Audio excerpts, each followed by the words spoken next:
we move one step closer to making a once-in-a-generation investment in our nation's infrastructure.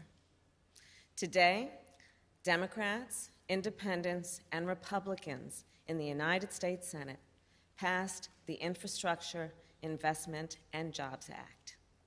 So let me describe just a little bit about why this bill is so important. It is an investment in the roads and bridges we drive on every day to get our kids to school. It is an investment in the public transit we rely on to get to work. It will mean people in our nation won't have to drink water from lead pipes or go to a fast food parking lot to get high-speed internet. This bill will also establish a national network of electric vehicle chargers that the President has been fighting for a long time, and build toward a national fleet of electric school buses. And the way I see it, an investment in infrastructure, it provides people with what they need to get where they need to go. This bill that passed the Senate today gives people what they need to get where they need to go. And it will do that while also creating millions of good union jobs for our nation's workers. It will do that while also helping our nation's businesses compete worldwide. And so just so we are clear, we are not going to raise middle-class taxes to pay for it, because that's what the President promised, and that is what we must deliver. This afternoon, I was proud to preside over the Senate vote, and I want to thank the senators who worked together to pass this bill. I also thank the members of the House who will now work to get this bill to the President's desk. And first and foremost, we would not be here today were it not for the leadership of our President, Joe Biden. Mr. President, from the very start, you welcomed ideas. You welcomed debate. You welcomed Democrats and Independents and Republicans to meet with us in the Oval Office. In those meetings, I watched as you listened. In those meetings, you deliberated. You were determined to bring all sides together and to deliver real results for the people of our nation. And I know that even after this vote, our work will not stop. Even when you sign the bill into law, our work will not stop. We will never stop working on behalf of the American people. So thank you, Mr. President. Thank you, thank you. And now it is my great honor to introduce the President of the United States, Joe Biden. Thank you very much. Well, thank you, Madam Vice President. First of all, I want to thank a group of senators, Democrats and Republicans, for doing what they told me they would do. The death of this legislation was mildly premature, as reported. They said they're willing to work in a bipartisan manner, and I want to thank them for keeping their word. That's just what they did. After years and years of infrastructure week, we're on the cusp of an infrastructure decade that I truly believe will transform America. As you all know, just a short while ago, the United States Senate passed the Infrastructure Investment and Jobs Act, the very legislation I ran on when I announced my candidacy for the nomination for president. A historic investment in the nation's roads and highways, bridges and transit, and our drinking water systems and broadband, clean energy, environmental cleanup, and making infrastructure more resilient, and the climate crisis much more in our minds and how do we deal with it. You know, we're poised once again, and I mean this in a literal sense, to make the same kind of historic investments that have so often made possible made it possible for America to build the future and allow us to outcompete the rest of the world. From building the Erie Canal in the early 1800s, a bipartisan effort, the Transcontinental Railroad, to construction that was constructed during the Civil War, to Dwight Eisenhower's interstate highway system in 1950s. The investments that literally connected our entire nation and fundamentally changed the pattern of life in America. To the public investments that took us to the moon and the discovery of life-saving medicines and vaccines and gave us the internet. America's often had the greatest prosperity and made the most progress when we invest in America itself. And that's what this infrastructure bill does. With overwhelming support from the United States Senate, 69 votes in the Senate, a vote margin bigger than when the interstate highway system passed in the Senate in 1956. It makes key investments that will, one, create millions of good union jobs all across the country, in cities, small towns, rural and tribal communities. America, this is how we truly build back better. This bill is going to put people to work, modernizing our roads and our highways and our bridges so commuters and truckers don't lose time in traffic, saving billions of dollars nationally.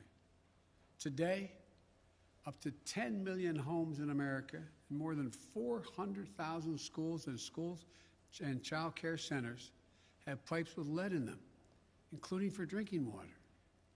This is a clear and present danger to the health of America, particularly to our children's health. This bill is going to put plumbers and pipe fitters to work, replacing all the nation's lead pipes so every child, every American, can turn on a faucet at home or in school and know they're drinking clean water. During remote learning during the pandemic last year, we saw too many families forced to literally sit in their vehicles in a fast food parking lot so their children could get on the internet they couldn't afford and didn't have access to at home. This bill will deliver affordable high-speed internet to every American, a necessity for the 21st century. We'll also see we've seen in the last couple of years the damage done in Texas and other places when transmission lines carrying power were taken down by extreme and unanticipated weather, leaving millions of folks without electricity for weeks and weeks, costing our economy billions and billions of dollars. This bill provides upgrades to our power grid so that more secure and resilient and cleaner energy can be transferred across those wires. Down in New Orleans, I met with the incredible women and men who are in charge of the water system, some of it running on technology that is literally 100 years old. This bill is going to provide opportunities to upgrade their system. It also allows American workers to strengthen our natural infrastructure, like our levees. These are at risk of catastrophic collapse in the face of extreme weather like superstorms, wildfires, droughts, hurricanes, and heat waves. Last week, I stood, and many of you were with me, on the south lawn of the White House with the United Auto Workers and with leaders from the big three automobile companies in America, surrounded by iconic American vehicles that will all be electric and made right here in America in not too distant future. This bill is also going to put IBEW workers, electrical workers, to work installing a truly national network of electric vehicle charging stations that will transform the way we travel and move commerce. And by the way, around those charging stations, you'll see, just like around we put in gas stations on our state highways, you'll see other industries build up. We have the benefit of significantly reducing pollution from vehicles on our roads. Look, this bill, I believe, will make the most important investment in public transit in American history. When I went to Philadelphia not too long ago for Amtrak's 50th anniversary, I was proud to be able to say that this bill was in the works and that it would be the most important investment in rail since the creation of Amtrak itself. This bill will upgrade railroad tracks so people can get to work and their destinations faster, and it will build new lines to get people to more places faster, reducing, I might add, pollution as well. And here's another critical part of the bill. 90% of the jobs created don't require a college degree. You're tired of hearing me say it, I know, but this is a blue-collar blueprint to rebuild America. We're going to do all of this by keeping my commitment. We will not raise taxes by 1 cent on people making less than $400,000 a year. Everyone from union to business leaders to economists, left, right, and center, believe the public investment contained in this bill will generate more jobs, higher productivity, higher growth for our economy over the long term. Forecasters on Wall Street project that over the next 10 years, our economy will expand by trillions of dollars, and it will create an additional 2 million jobs a year beyond what was already projected. Good paying jobs all around the country. Experts believe that the majority of the bill's benefits will flow to working families. Faster commutes, cleaner water, less expense, available and affordable internet.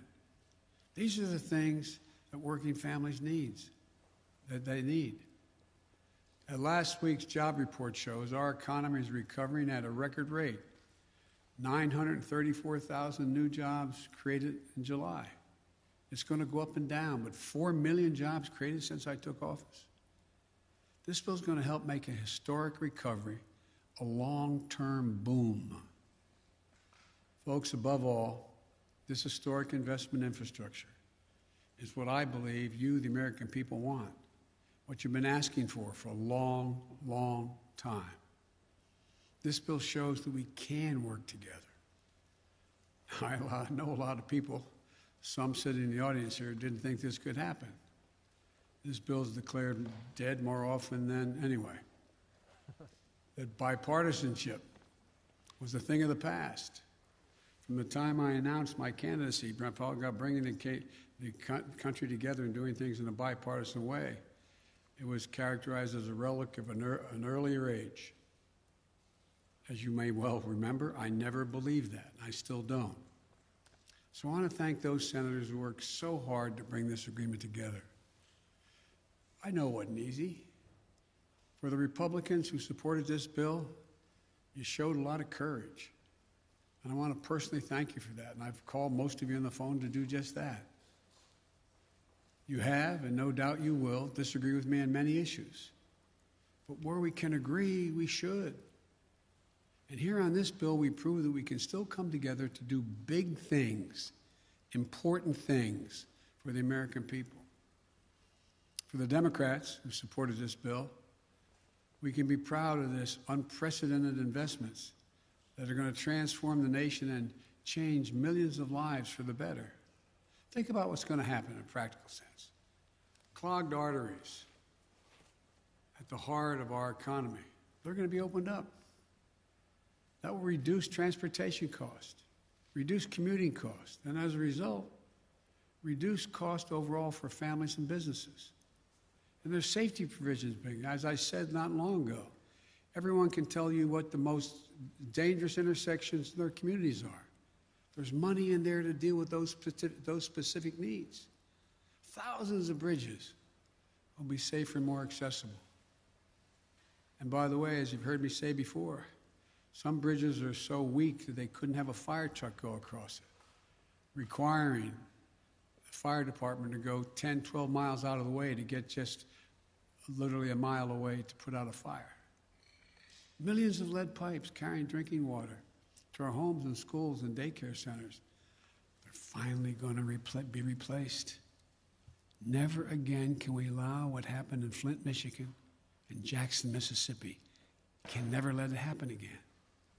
High-speed internet, going to be available and affordable everywhere to everyone. So farmers nationwide can get the best prices for their products at home and abroad by knowing when to sell. And children in Chicago or Philadelphia never have to again sit in the McDonald's parking lot to do their homework. This is transformational. I know compromise is hard for both sides, but it's important, it's necessary for democracy to be able to function. So I want to thank everyone on both sides of the aisle for supporting this bill. Today, we proved that democracy can still work. A lot more work to do. But I want to thank Senate Republican leader Mitch McConnell for supporting this bill. And I want to give special thanks to Senate Majority Leader Chuck Schumer. Your leadership, Chuck, in the Senate was masterful. But look, let's be clear. Work is far from done. The bill now has to go to the House of Representatives, where I look forward to winning its approval. We have to get to work on the next critical piece of my agenda, my Build Back Better plan, making housing more affordable. It's so unaffordable to so many Americans.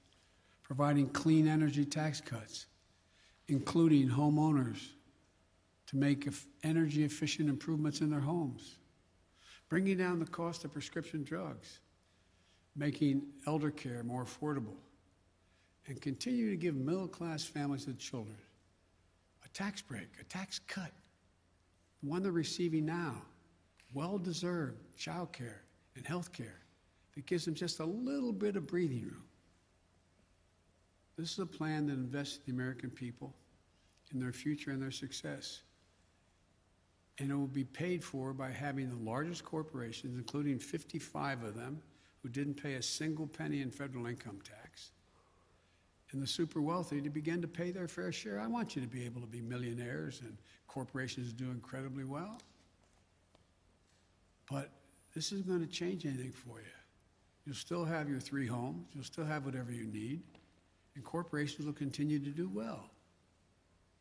I have more to say about this later as the Senate continues to work. But today, I'm happy to mark this significant milestone on the road toward making what we all know are long overdue, much needed investments in basic, hard infrastructure of this nation.